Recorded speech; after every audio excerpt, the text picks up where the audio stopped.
Might be hard to believe it's actually December. In normal times, a lot of families in Michigan would be focused on getting ready for the holidays. And while Michigan children might still be counting down the days until Santa arrives, their parents have a lot bigger issues weighing on their minds. A Michigan dad has been out of work for months. He's wondering how long his family can keep scraping by in the new year after his unemployment runs out. A Michigan single mom whose hours have been cut and has been unable to pay the rent for months is wondering just how long it will be until her family is out on the street. The owner of a Michigan small business is wondering if he'll see enough of a holiday boost to keep the doors open and his 3 employees on the payroll. A Michigan retiree who's struggling to buy enough groceries is wondering if it's safe to wait in a long line at her local food bank, or if that's where she'll get sick.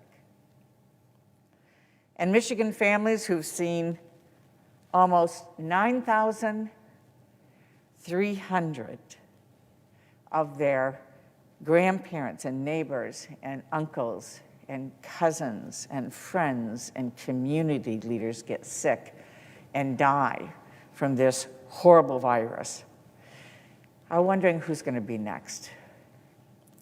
The truth is, we're not just facing a health crisis right now, we're facing an economic crisis, we're facing a housing crisis, and we're facing a hunger crisis, all at the same time.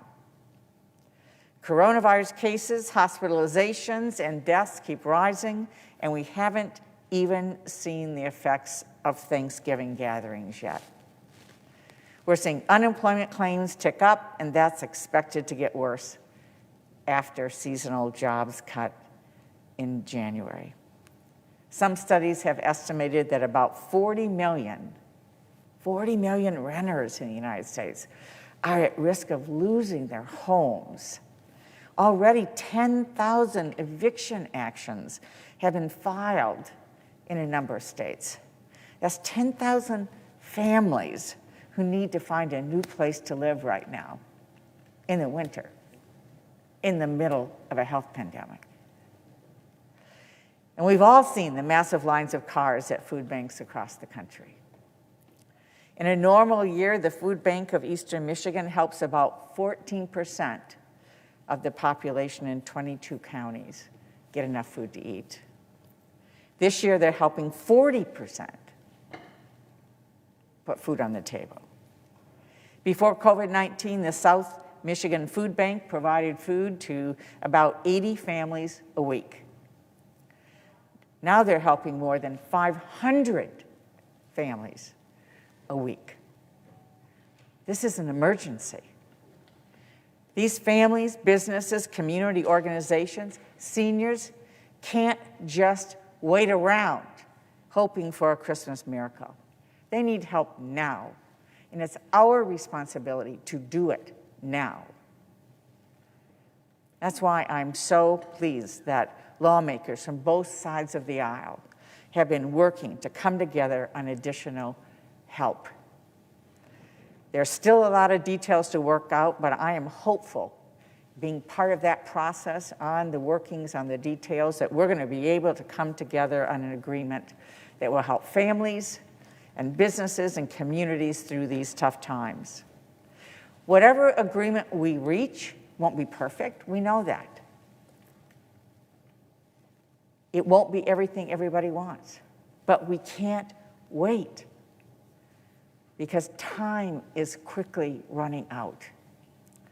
On December 26th, only 23 days from now, vital unemployment programs will expire, cutting off benefits that millions of workers need to provide for their families. If you're self-employed, if you're a contract worker, if you're a gig worker, suddenly you will have zero help. Zero. 5 days after that, on December 31, the Federal Reserve's emergency lending program ends. That will cut off crucial credit that's keeping businesses open and helping state and local governments provide necessary services. Also on December 31, the Center for Disease Control and Prevention's eviction moratorium expires. And the federal foreclosure moratorium and some opportunities for forbearance expire. Imagine what it would be like to begin a new year with no roof over your head or your families, no place for your children to sleep, and no place to stay clean in the middle of a raging pandemic. And on January 1, millions of student loan borrowers will have to resume their payments, whether they can afford them or not. These programs have been literally a lifeline for families, for communities, for businesses during the pandemic. And while vaccines are on the horizon, and we are so happy to hear the progress, this pandemic is far from over. Cutting off this vital help now would be like an ambulance driver stopping 2 miles short of the hospital and making the accident victim get out and walk the rest of the way to the emergency room. We need to face this health crisis, this economic crisis, this housing crisis, this hunger crisis with seriousness and boldness. People in Michigan and across the country are crying out for help. It's time for this body to listen. It's time for Congress to lead. We should not go home until we have passed at least a short-term survival package to help Americans through the next few months. That's our job. That is our job, and we should not go home until that job is done.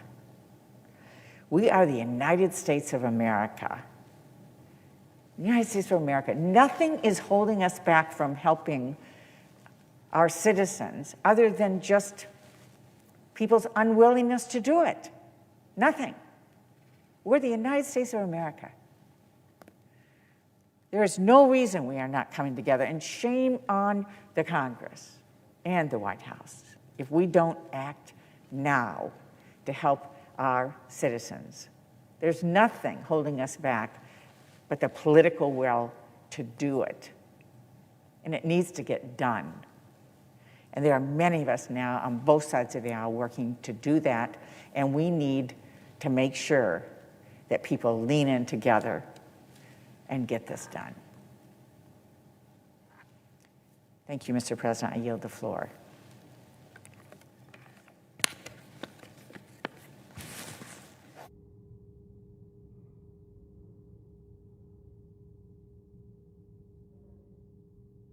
Virginia.